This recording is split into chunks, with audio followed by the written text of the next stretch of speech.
बिस्मिल्लाहिर्रहमानिर्रहीम। अस्सलाम वालेकुम students, my name is Imran Ahmad and I am your computer science teacher. Students, आज हम अपनी क्लास 10 का जो चैप्टर 5 है उसमें अगर आपको याद हो हमने प्रीवियस लेक्चर के अंदर क्या चीज़ स्टार्ट की थी, हमने बिल्ट इन फंक्शंस को देखा था। स्टूडेंट्स, आज हम देखेंगे कुछ और बिल्ट इन फंक्शंस जो हमारे पास अवेलेबल हैं, जिनको हम GW बेसिक के अंदर इंप्लीमेंट कर सकते हैं और फिर उनको यूज़ भी कर सकते हैं। तो आइए स्टूडेंट्स फिर आज का लेक्चर फॉर्मली स्टार्ट करते हैं।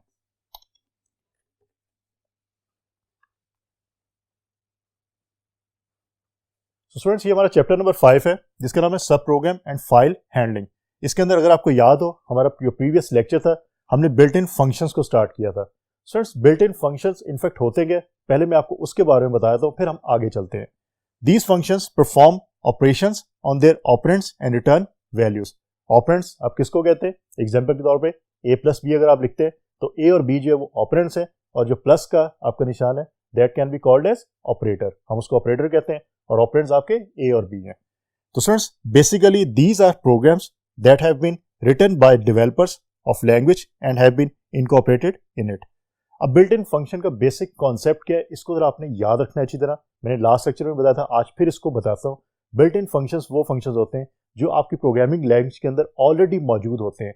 आप उन फंक्शंस का सिर्फ नाम यूज करके उन फंक्शन से जो भी फंक्शन आपने परफॉर्म करवाना है आप इजीली करवा सकते हैं। हमने लास्ट टाइम कुछ फंक्शंस करके भी देखे थे, आज मैं कुछ और फंक्शंस आपको बताऊंगा कि वो फंक्शंस कैसे काम करते हैं। लेकिन आपने याद रखना है कि बिल्ट इन फंक्शंस जो डेवलपर्स डेवलप करते हैं और आपकी जो भी लैंग्वेज है उस लैंग्वेज के अंदर ऑलरेडी वो मौजूद होते हैं। आप सिर्फ उनके नाम को यूज करते हुए आप जो वो फंक्शन से जो भी आपने काम परफॉर्म करवाना है, कोई भी टास्क परफॉर्म कराना है, आप इजीली परफॉर्म करवा सकते हैं। आपको उस फंक्शन को डिक्लेयर नहीं करना पड़ता, ये बात याद रखिएगा। उसके कंट्रास्ट में हमारे पास होते हैं यूजर डिफाइंड फंक्शंस, जिसकी बात मैं नेक्स्ट लेक्चर के अंदर करूंगा। So it's user defined functions वो फंक्शंस होते हैं जो यूजर खुद से डिफाइन करता है। फॉर एग्जांपल, मैंने अगर कोई फंक्शन डिफाइन करना है तो मैं यूजर डिफाइंड फंक्शन के थ्रू वो यूजर डिफाइंड फंक्शन जो क्रिएट करूंगा।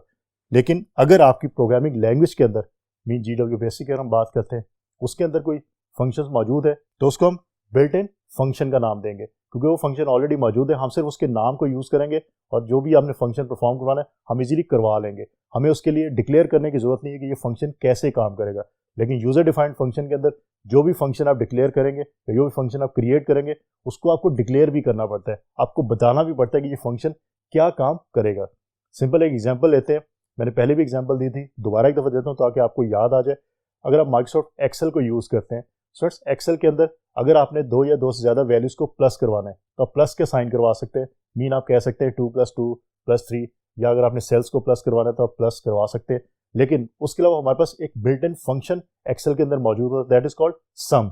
सम भी वही काम कर रहा है जो आपका प्लस के ऑपरेटर के थ्रू काम हो रहा है, लेकिन sum can be called as built in function क्योंकि वो एक्सेल के अंदर ऑलरेडी मौजूद है। आप सिर्फ सम यूज करते हैं और वैल्यूज बताते हैं, आपको रिजल्ट दे देता है। आपको बताने की जरूरत नहीं है कि भाई तुमने प्लस करना है, ये बात याद रखिएगा। लेकिन यूजर डिफाइंड फंक्शन में आपको बताने की जरूरत पड़ती है कि प्लस करना है, माइनस करना है या क्या करना है। तो ये बात आपने याद रखनी है क्योंकि ये आपके एग्जाम पॉइंट ऑफ से इंपॉर्टेंट चीज़ है कि बिल्ट इन फंक्शन और यूजर डिफाइंड फंक्शन के अंदर मेजर डिफरेंस क्या है। तो ये चीज़ याद रखनी है। आज के लेक्चर में हम बिल्ट इन फंक्शंस को डिटेल के साथ देखेंगे। नेक्स्ट लेक्चर में आपको बताऊंगा कि यूजर डिफाइंड फंक्शन क्या होते हैं। तो स्टूडेंट्स, आइए फिर बिल्ट इन फंक्शंस के बारे में कुछ और इन्फॉर्मेशन जो है वो देखते हैं। लेट्स सी।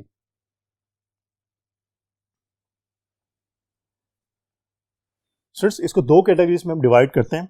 एक होते हैं न्यूमेरिक फंक्शंस और एक आपके स्ट्रिंग फंक्शंस होते हैं। न्यूमेरिक और स्ट्रिंग के बारे में क्योंकि हम प्रोग्रामिंग लैंग्वेज के अंदर बहुत ज़्यादा लैंग्वेज के अंदर प्रोग्राम्स लिख चुके हैं, आपको ऑलरेडी आइडिया होना चाहिए कि न्यूमेरिक वैल्यूज आपकी क्या होती है। नंबर्स जो होते हैं वो आपके न्यूमेरिक वैल्यूज हैं। स्ट्रिंग आपके कैरेक्टर्स को हम कहते हैं कि स्ट्रिंग होती है। तो ये बात आपने याद रखनी है। Numeric functions, these functions are applicable on numeric values only and produce the numeric results. तो न्यूमेरिक वैल्यूज बेसिकली आपकी जो न्यूमेरिक फंक्शंस वही होते हैं न्यूमेरिक वैल्यूज के ऊपर परफॉर्म होते हैं और आपको रिजल्ट भी न्यूमेरिक ही जो है वो प्रोवाइड करते हैं। हमने प्रीवियस लेक्चर के अंदर कुछ देखे थे न्यूमेरिक फंक्शंस, आज मैं कुछ और न्यूमेरिक फंक्शंस के बारे में आपको बताऊंगा। उसके बाद फिर हम देखेंगे स्ट्रिंग फंक्शंस के बारे में। These functions are used to process character strings and produce the numeric values और स्ट्रिंग वैल्यूज। तो याद रखिएगा स्ट्रिंग और न्यूमेरिक के अंदर मेजर डिफरेंस क्या है। स्ट्रिंग फंक्शंस जो है वो बेसिकली कैरेक्टर स्ट्रिंग के ऊपर जो है वो प्रोसेस होते हैं और आपकी न्यूमेरिक फंक्शंस है वो न्यूमेरिक वैल्यूज के ऊपर ही प्रोसेस होते हैं। तो ये मेजर डिफरेंस है स्ट्रिंग और न्यूमेरिक के अंदर, इसको याद रखिएगा। आज इसकी एग्जांपल्स हम करते हैं और देखते हैं कि इन फंक्शंस को हम फिर कैसे यूज कर सकते हैं। तो स्टूडेंट्स, मेरे साथ साथ आप भी लिखिए ओपन करें GW बेसिक को और मैं आपको बताता हूँ प्रोग्राम को, आप साथ साथ लिखे हैं मेरे। सबसे पहले न्यूमेरिक फंक्शंस कुछ देख लेते हैं। लास्ट टाइम आपने देखे थे कुछ न्यूमेरिक फंक्शंस, हो सकता है आपके पास वो सेव हो आपके पास। सो होपफुली आपने ओपन कर ली होगी GW बेसिक। सबसे पहले देखते हैं फंक्शन, हम लॉग का function. Log student LOG log आप लोग यूज करते होंगे मैथमेटिक्स के अंदर या ट्रिग्नोमेट्री के अंदर, आपने लॉग जो है उसको यूज किया होगा। उसका एक फंक्शन है, वो बिल्ट इन है आपके GW बेसिक के अंदर। आपने किसी भी वैल्यू का लॉग निकालना है तो आप LOG लॉग जो है उसको यूज करते हुए वो लॉग वैल्यू निकाल सकते हैं। देखते हैं कैसे निकालते हैं। सिंपल डायरेक्ट मोड को यूज कर लेते हैं, लिखते हैं प्रिंट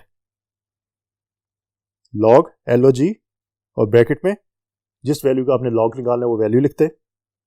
मैं 10 लिख देता हूं से एंटर किया तो आपके पास आंसर आ गया 2.302585 समथिंग आंसर आपके पास आ गया। आप इसी वैल्यू को चेंज भी करके दे सकते हैं। तो स्टूडेंट्स ये अब यहाँ पे बात समझने वाली ये है कि ये बिल्ट इन फंक्शन है। बिल्ट इन फंक्शन का मतलब यही है कि आपका लॉग आपने नहीं बताया अपनी प्रोग्रामिंग लैंग्वेज को या अपने इंटरप्रेटर को या कंपाइलर को कि लॉग का फंक्शन क्या करेगा, उसको ऑलरेडी पता है क्योंकि इसकी डिक्लेरेशन जो है वो मौजूद है इंटरप्रेटर के पास। उसको पता है कि इस फंक्शन ने क्या काम करना है, उसने आपको सिर्फ रिजल्ट दिखा दिया। लेकिन याद रखिए कि यूजर डिफाइंड फंक्शन के अंदर आपको बताना पड़ता है। अगर यूजर डिफाइंड के अंदर आप लॉग टाइप का कोई भी जो है वो फंक्शन यूज करते हैं तो आपको बताना पड़ता है कि क्या काम करे, ताकि आपका इंटरप्रेटर उसके मुताबिक फिर आपको रिजल्ट जो है वो प्रोवाइड कर सके। तो ये चीज आपने याद रखनी है। एक और फंक्शन करते हैं स्पेस का, SPC फंक्शन उसको हम कहते हैं, जो स्किप करता है X spaces in a print statement. So example करते हैं, लेट्स सी। स्टूडेंट्स हर जो आपका फंक्शन है उसको एग्जांपल से करके जरूर देखिएगा। मैं इसीलिए आपको एग्जांपल्स यहाँ पे करवा रहा हूँ ताकि आप इसको इंप्लीमेंट करके देखें। जब इंप्लीमेंट करके आप देखेंगे तो आपको रिजल्ट की बेस पे आइडिया हो जाएगा कि ये फंक्शन काम कैसे करता है। उस बेस पे फिर आप इसका कॉन्सेप्ट याद रख सकते हो। लेकिन अगर आप सिर्फ बुक से पढ़ोगे या कहीं से आप सिर्फ इसको रीड करोगे तो रीड करने से आपको अच्छी तरह कॉन्सेप्ट क्लियर नहीं होगा, क्योंकि ये इंप्लीमेंटेशन है, ये प्रैक्टिकल काम है। इसको आप करेंगे तभी आपको इसकी समझ आएगी, सिर्फ इसको देखने से आपको इसकी समझ नहीं आएगी। तो मैं हमेशा आपसे कहता हूं कि मेरे साथ साथ आप लोग भी अपने कंप्यूटर के ऊपर GW बेसिक के अंदर इनको फंक्शंस को लिखें, इन प्रोग्राम्स को लिखा करें, ताकि आपकी भी प्रैक्टिस साथ साथ होती रहे। सो एग्जाम्पल में करते हैं प्रिंट डबल कोट्स में लिखता हूं, मैं अपना नाम लिख लेता हूं इमरान, डबल कोट्स क्लोज, फिर मैं लिखता हूं स्पेस का SPC ब्रैकेट में कितनी स्पेसेस मैंने दरमियान में रखनी है। इमरान अहमद मेरा अगर नाम है तो इमरान और अहमद के दरमियान मैंने कितनी स्पेसेस रखनी है वो वैल्यू यहाँ पे मैं लिख देता हूँ। आप इसको चेंज करके भी देख सकते हैं, कोई और वैल्यू दे सकते हैं। ब्रैकेट क्लोज डबल कोट्स में मैं अहमद लिख देता हूँ। अब एंटर किया तो आप देख सकते हैं कि जो मैंने नाम लिखा है इमरान अहमद, उसके दरमियान जो वो उतनी ही स्पेसेस हैं जितनी मैंने मेंशन की थी SPC का जो सेंटेक्स है उसको यूज करते हुए। तो ये आपके सेंटेक्स के अंदर स्पेसेस अगर आपने देनी है तो आप इस फंक्शन के थ्रू ये काम कर सकते हैं। सर सब एक बड़ा इंटरेस्टिंग सा फंक्शन है हमारे पास बीप का फंक्शन, कि कंप्यूटर आपको अगर बीप एक सुनाई दे कंप्यूटर की तरफ से तो आप उसका भी एक फंक्शन जो है मौजूद है हमारे पास बिल्ट इन, उसको भी हम करके देख लेते हैं। आप लोग कीजिएगा, आपको इसकी आवाज़ जरूर सुनाई देगी। सिंपल आप लिखें GW बेसिक के अंदर बीप लिखें, बीप और एंटर करें। अब सुनिएगा आपको अपने कंप्यूटर से एक बीप की आवाज़ सुनाई देगी। तो ये आपका बीप का फंक्शन जो काम करता है। अगर आपने इसको यूज़ करना है तो आप कर सकते हैं। Again it depends upon you कि आपके ये बिल्ट इन फंक्शंस मौजूद है। आपने अगर किसी पर्पस के लिए इसको यूज़ करना है तो करें, अगर नहीं करना तो फिर इसको ना भी यूज़ करें। लेकिन ये फंक्शंस मौजूद हैं, आपको एटलीस्ट इनका आइडिया होना चाहिए कि ये फंक्शंस जो है वो क्या काम करते हैं। अब स्टूडेंट्स एक फंक्शन है, इंपॉर्टेंट फंक्शन है ये बिल्ट इन डेट का फंक्शन, कि अगर आपने डेट जो है वो रिप्रेजेंट करवानी है अपने प्रोग्राम के अंदर तो उसके लिए बिल्ट इन फंक्शन हमारे पास मौजूद है, that is called date. Simple example की तरफ चलते हैं। प्रिंट डेट $, मैं इसको एज ए स्ट्रिंग भी कर सकता हूँ डिक्लेयर। एंटर करेंगे तो आपको जो डेट है वो उसने आपको शो करवा दी। तो डेट का फंक्शन आपको जो डेट शो करवा देगा। आप इस डेट को चेंज भी कर सकते हैं। अब डेट $ इज इक्वल टू जो डेट आप लिखना चाहते हैं वहाँ पे डबल कोट्स के अंदर आप डेट लिख सकते हैं। ओके करेंगे, फिर डेट प्रिंट डेट करेंगे तो आपको जो आपने डेट दी थी वही डेट आपको फिर शो करवा देगा वो। तो स्टूडेंट्स ये थे हमारे पास कुछ फंक्शंस जो न्यूमेरिक फंक्शंस कहलाते हैं। अगर लास्ट लेक्चर आपको याद हो वहाँ पे हमने काफ़ी सारे न्यूमेरिक फंक्शंस की बात की थी। कुछ न्यूमेरिक फंक्शंस आज मैंने उनका बता दिया आपको, लेकिन याद रखिए कि न्यूमेरिक फंक्शंस न्यूमेरिक वैल्यूज़ के ऊपर परफॉर्म करते हैं, वो स्ट्रिंग वैल्यूज़ के ऊपर परफॉर्म नहीं करते। लेकिन आपके जो स्ट्रिंग फंक्शन है जिसकी बात मैं अब करने लगा हूँ वो स्ट्रिंग वैल्यूज़ के ऊपर परफॉर्म करते हैं और रिजल्ट आपको न्यूमेरिक भी दे सकते हैं और स्ट्रिंग भी दे सकते हैं। ये चीज़ याद रखनी है आपने, क्योंकि ये मेजर डिफरेंस है और डिफरेंस इसका जो है वो आपके एग्जाम में पूछा जा सकता है। सो स्ट्रिंग फंक्शंस की अब बात करते हैं। So string functions are used to process character strings and produce the numeric values और स्ट्रिंग वैल्यूज। तो सबसे पहले एक स्ट्रिंग फंक्शन देखते हैं लेंथ का, कि आपके जो स्ट्रिंग है उसकी लेंथ अगर आपने चेक करनी है कि लेंथ कितनी है। फॉर एग्जाम्पल मेरा अगर नाम है इमरान, तो मैंने चेक करना है कि कितने इसमें करेक्टर्स है। IMRAN मीन 5 इसके अंदर आपके जो है वो करेक्टर्स बनते हैं। तो ये 5 कैलकुलेट अगर मैंने करवाना है और प्रिंट करवाना है तो मैं कैसे करवाऊंगा। तो उसके लिए मेरे पास फंक्शन मौजूद है GW बेसिक के अंदर, दैट इज कॉल्ड लेंथ का फंक्शन। और उसको इन शॉर्ट हम लेंथ में जो फर्स्ट 3 लेटर्स है LEN उसको हम यूज करते हैं। तो ये चीज आपने याद रखनी है। So let's see, line number 10 लिखते हैं। एक स्ट्रिंग डिक्लेयर करते हैं, variable A string $, is equal to double quotes में लिखता हूँ पाकिस्तान। एंटर किया लाइन नंबर 20 पे। अब प्रिंट मैंने क्या करवाना है, मैंने लेंथ प्रिंट करवानी है कि जो मैंने स्ट्रिंग डिक्लेयर की है उसकी लेंथ कितनी है। So print space LEN bracket में $, एंटर किया 30 पे, एंड कर दिया। रन करेंगे तो आपको वो आंसर में 8 शो कर रहा है। मीन पाकिस्तान के अगर आप लेटर्स काउंट करें तो वो 8 ही बनते हैं। स्टूडेंट्स आप लोग अपना नाम लिख सकते हैं यहाँ पे, अपने स्कूल का नाम लिख के देखिएगा और किसी का नाम लिख के देखें, कोई भी आप स्ट्रिंग यहाँ पे दे के देखें और फिर उसके जो करेक्टर्स हैं उनकी आप लेंथ जो है वो चेक करें कि आपको आंसर सही आता है या नहीं आता। ये मैं रिकमेंड करूँगा हमेशा कि आप लोग सिर्फ जो एग्जाम्पल यहाँ पे आपको करवाई जाए सिर्फ उसी पे ना रहा करें, आप खुद से कुछ ऐड करें, क्योंकि जब तक आप खुद से ऐड नहीं करेंगे तब तक आपको चीज़ें क्लियर नहीं होंगी। तो इसलिए खुद से ज़रूर ऐड करें, स्ट्रिंग को चेंज करें। थे यहाँ पे पाकिस्तान लिखा है, मैंने अपना नाम भी आपको बताया एग्जाम्पल के तौर पे, आप अपना नाम यूज़ करके देखें और फिर देखें आपको रिजल्ट जो है वो सही निकलता है या नहीं निकलता। सो एक और फंक्शन करते हैं string function, that is value का VAL फंक्शन हम उसको कहते हैं, to return the numerical value of string. अगर किसी भी स्ट्रिंग की न्यूमेरिकल वैल्यू आपको उसने शो करवानी है तो उसकी हम बात करते हैं। सिंपल उसका फॉर्मेट है VAL ब्रैकेट में आप वेरिएबल और $, होता है उसका। उसकी एग्जांपल करके देख लेते हैं straight forward. So line number 10, print value VAL, अब ब्रैकेट में हम लिख देते हैं, फॉर एग्जांपल मैं लिखता हूँ जी डबल कोट्स के अंदर 70, city Lahore, double quotes close और आपकी ब्रैकेट भी क्लोज। एंटर किया 20 पे, एंड किया उसको। अब स्टूडेंट्स आपको रिजल्ट में क्या शो करवाएगा ये जरा गौर कीजिएगा। आपने सिर्फ वैल्यू आपको चाहिए, आपने स्ट्रिंग जो डिक्लेयर की है उसके अंदर आपने वैल्यू भी दिया, मीन न्यूमेरिक वैल्यू भी दिया आपने, उसके अंदर आपका स्ट्रिंग भी है, मीन कैरेक्टर्स भी है। लेकिन इस केस के अंदर आपको क्या देगा, आपने सिर्फ VAL, और VAL आपको जो है वो क्या देता है, वो आपको सिर्फ स्ट्रिंग के अंदर आपने अगर वैल्यू दी हुई है तो वैल्यू आपको, ये न्यूमेरिक वैल्यू आपको रिटर्न में प्रोवाइड करेगा। सो रन करेंगे तो आपको जो आंसर में वो 70 आपको आंसर में दे दिया। मीन आपको सिटी लाहौर उसने मेंशन नहीं किया, सिर्फ 70 दिया क्योंकि आपको सिर्फ वैल्यू चाहिए थी। तो ये भी आप काम कर सकते हैं, ये भी फंक्शन हमारे पास मौजूद है। अब एक और फंक्शन है हमारे पास, जिसको हम मिड फंक्शन का नाम देते हैं, basically to return the requested part from a given string. Students अभी हमने बात की कि हमारे पास पाकिस्तान का अगर कीवर्ड था, पाकिस्तान की स्ट्रिंग थी, हमने उसके कैरेक्टर्स को चेक किया कितने कैरेक्टर्स हैं और उनकी लेंथ हमने फाइंड आउट कर ली। स्टूडेंट्स अगर आप प्रिंट करवाना चाहते हैं, आपने एक स्ट्रिंग लिखी है, आप उसमें से स्पेसिफिक जो स्टार्टिंग पॉइंट है आपका और स्पेसिफिक एंडिंग पॉइंट है, वहां से स्टार्टिंग पॉइंट से एंडिंग पॉइंट तक आप प्रिंट करवाना चाहते हैं, तो वो आप कैसे करवा सकते हैं। उसके लिए हमारे पास मिड का एक फंक्शन मौजूद है, स्ट्रिंग फंक्शन है, उसकी भी एग्जांपल करके देखते हैं, फिर मैं आपको बताता हूँ इसकी लॉजिक है क्या। सो लाइन नंबर 10 के ऊपर ये प्रोग्राम जरा अच्छी तरह समझिएगा, इसमें थोड़ी सी आपको ट्रिकी चीज़ है, तो थोड़ा सा टाइम लग सकता है इसको समझने में। सो स्टार्ट करें, line number 10, $, is equal to double quotes में लिखता हूँ वी लव पाकिस्तान, वी के बाद स्पेस देनी है, लव के बाद भी स्पेस और Pakistan, double quotes close. Enter किया, next line print MID dollar mid bracket के अंदर $, 4,4। अभी मैं आपको थोड़ी देर में बताता हूँ कि 4 और 4 क्या चीज़ है और किस चीज़ को रिप्रेजेंट कर रहे हैं। एंटर किया, नेक्स्ट लाइन पे प्रिंट मिड डॉलर ब्रैकेट के अंदर $, 9,8। एंटर किया, प्रोग्राम एंड किया। अब इसको रन कीजिए। अब इसको रन करके फिर मैं आपको बताता हूँ इसकी लॉजिक क्या बनती है। रन किया तो आपको लव पाकिस्तान आपको ये लिखा हुआ नजर आ रहा है।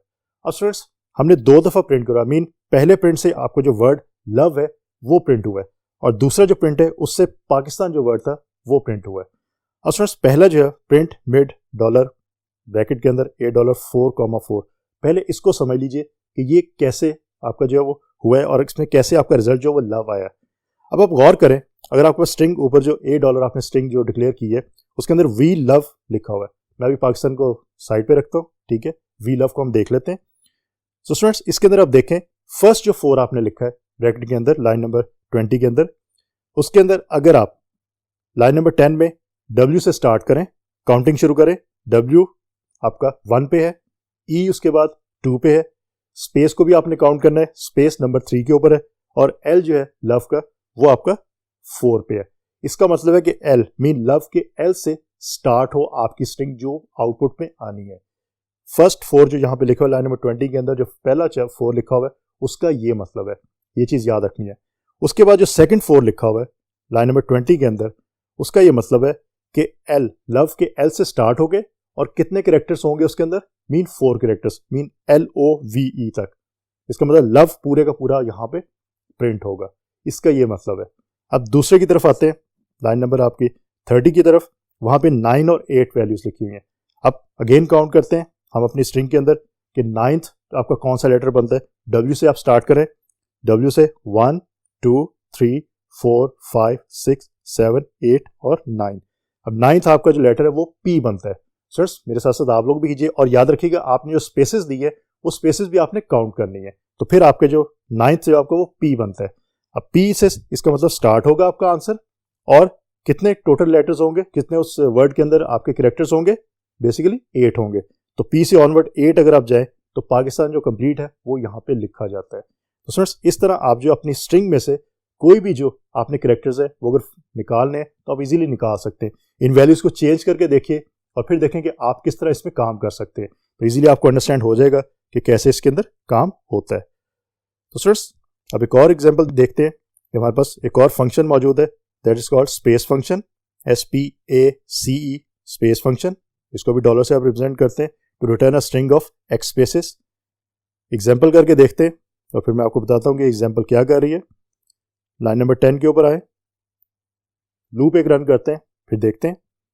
For loop n is equal to 1 to 5 तक चले, एंटर किया लाइन नंबर 20 के ऊपर, X डॉलर एक हमने वेरिएबल डिक्लेयर किया is equal to space dollar bracket में n, एंटर किया लाइन नंबर 30 के ऊपर print X dollar semicolon और आपको रिजल्ट n आए। और फॉर लूप है तो आपने नेक्स्ट भी यूज करना है, तो लाइन नंबर 40 के ऊपर नेक्स्ट n किया। अब स्टूडेंट इसको रन करें, लेट्स सी कि क्या होता है रन। अब देखें आपको 1 2 3 4 5 प्रिंट नजर आ रहा है, लेकिन कुछ डिफरेंट तरीके से आपको नजर आ रहा है। कैसे? लाइन 20 जो ऐड करिए 1 space for each iteration, line number जो आपकी 20 है mean X dollar is equal to space dollar n, वो क्या कह रही है, हर लाइन के ऊपर आपका जो वैल्यू है उसको एक स्पेस आगे मूव करवाती जा रही है, जिस तरह आपको रिजल्ट में नजर आ रहा है। तो स्पेस का फंक्शन बेसिकली ये काम करता है। आपने अगर अपना प्रिंट करवाना है कोई भी प्रोग्राम के अंदर, आप स्पेस के फंक्शन को यूज करते हुए ये काम करवा सकते हो। और स्टूडेंट्स जब भी आप प्रोग्राम लिखें इसकी प्रैक्टिस बना लें कि इनको आपने यूज करना है अपने प्रोग्राम के अंदर, आप इनकी प्रैक्टिस बनाएं कि इसको यूज करना है, तो ये फंक्शन आपको जो वही रिजल्ट प्रोवाइड करेंगे जो अभी हम करके देख रहे हैं। एक और फंक्शन करते हैं, स्ट्रिंग फंक्शन हमारा राइट का। राइट का फंक्शन क्या करेगा, to return the specified rightmost character of strings, string के जो राइट मोस्ट कैरेक्टर्स होते हैं वो आपको प्रोवाइड करेगा। अब कितने कैरेक्टर वो आपको राइट मोस्ट प्रोवाइड करेगा उसकी हम बात कर लेते हैं। उसके लिए फिर एक एग्जांपल करते हैं, लाइन नंबर 10 के ऊपर 10 लिखते हैं, $, एक स्ट्रिंग डिक्लेयर कर लेते हैं is equal to double quotes में लिखते हैं डिस्क स्पेस ऑपरेटर। आप कोई भी स्ट्रिंग दे सकते हैं, जरूरी नहीं जो स्ट्रिंग मैं यहाँ पे मेंशन करूँ आपने वही स्ट्रिंग मेंशन करनी है, आप कोई भी स्ट्रिंग मेंशन कर सकते हैं, ये याद रखिएगा। सो एंटर किया लाइन नंबर 20 के ऊपर, प्रिंट करेंगे अब इसको। अब मैं राइट का जो फंक्शन है मेरा उसको यूज करूंगा, राइट डॉलर ब्रैकेट के अंदर $, 5। अब 5 से मैं ये बता रहा हूं कि राइट मोस्ट जो हमारी स्ट्रिंग है उसके जो राइट मोस्ट 5 कैरेक्टर्स हैं वो मुझे तुमने आउटपुट में देने हैं। तो ये आप देख लेते हैं कि राइट मोस्ट हमारे क्या बनते हैं। अगर आप स्ट्रिंग देखें तो डिस्क ऑपरेटर में आपके राइट मोस्ट बनते हैं RATOR, बेसिकली RATOR आपके जो वो राइट मोस्ट 5 कैरेक्टर्स बनते हैं। तो लेट्स सी रन करके देखते हैं। रन किया तो आपको RATOR जो वो रिजल्ट में शो हो गया। आप जो वैल्यू 5 की बजाय 6 करें तो फिर आपको जो है वो ई भी शो होगा साथ, आप 7 करेंगे तो पी भी शो होगा, 8 करेंगे तो ओ भी शो होगा। तो इस तरह आप राइट मोस्ट कैरेक्टर्स को प्रिंट करवा सकते हैं। सर इसी तरह जब राइट का फंक्शन मौजूद है तो फिर डेफिनेटली हमारे पास लेफ्ट का फंक्शन भी मौजूद होगा, तो उसकी बात भी कर लेते हैं। सो लेफ्ट का जो हमारे पास स्ट्रिंग फंक्शन है उसकी भी इसी एग्जाम्पल के थ्रू कर लेते हैं। सो लाइन नंबर 10 के ऊपर सेम यही आपका $8 is equal to disk operator है, एंटर किया। जहाँ पे आपने राइट का कीवर्ड यूज़ किया था वहाँ पे आप लेफ्ट का यूज़ कर लें, और मैं कहता हूँ कि $8 कॉमा अब 5 जब मैं वैल्यू 4 कर देता हूँ। अब लेफ्ट मोड से मीन डिस्क ऑपरेटर आपने दिया है, तो लेफ्ट मोड से मीन डी से शुरू होगा, तो डी से 4 आपके कितने कैरेक्टर बनते हैं, DISK, तो डिस्क आपको रन करने से रिजल्ट में शो हो जाएगा। तो स्टूडेंट्स इस तरह आप इन फंक्शंस को भी यूज कर सकते हैं। और स्टूडेंट्स आज का लास्ट जो हमारा स्ट्रिंग का फंक्शन है उसकी हम बात करते हैं। ये बात याद रखिएगा कि हमारे पास और भी बहुत सारे न्यूमेरिक फंक्शंस मौजूद है और स्ट्रिंग फंक्शंस भी मौजूद है, लेकिन यहाँ पे आपको वो फंक्शंस बताए गए हैं जो बहुत ज़्यादा यूज होते हैं, बहुत ज़्यादा इंपॉर्टेंट वन है, तो आप इनको ज़रा अच्छी तरह याद रखिएगा। तो स्टूडेंट्स कैरेक्टर का एक फंक्शन है हमारे पास $CHR के साथ। इसमें आप क्या करते हैं, let's see, it's very very interesting one.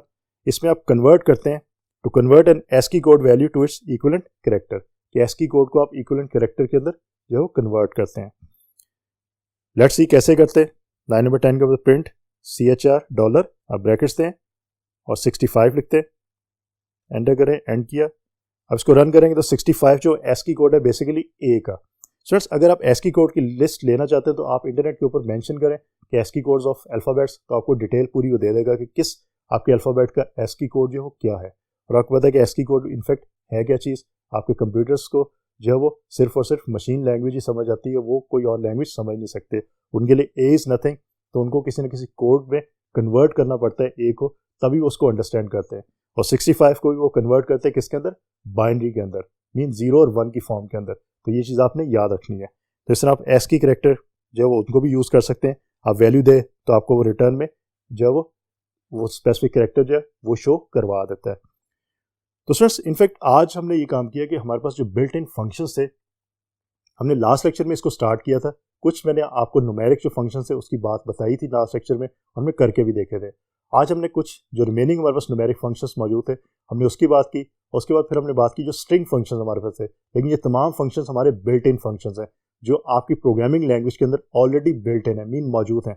आपको इनको डिक्लेयर करने की जरूरत नहीं पड़ती, मीन आपको बताना नहीं पड़ता अपनी प्रोग्रामिंग लैंग्वेज को कि ये प्रोग्राम या ये फंक्शन क्या काम करेगा। लेकिन नेक्स्ट लेक्चर में हम बात करेंगे यूजर डिफाइंड फंक्शंस की, वहाँ पे आपको बताना पड़ेगा कि ये जो आपका फंक्शन है ये क्या काम करेगा। तो स्टूडेंट्स ये बात याद रखिएगा, बार बार मैं इसका डिफरेंस इसलिए बता रहा हूँ कि आपके एग्जाम्स के पॉइंट ऑफ व्यू से ये बहुत इंपॉर्टेंट चीज़ है। तो स्टूडेंट्स होपफुली आज का लेक्चर आपको अच्छी तरह समझ आ गया होगा। इंशाल्लाह अगली दफ़ा नए लेक्चर के साथ दोबारा मुलाकात होगी, तब तक के लिए अल्लाह हाफिज़।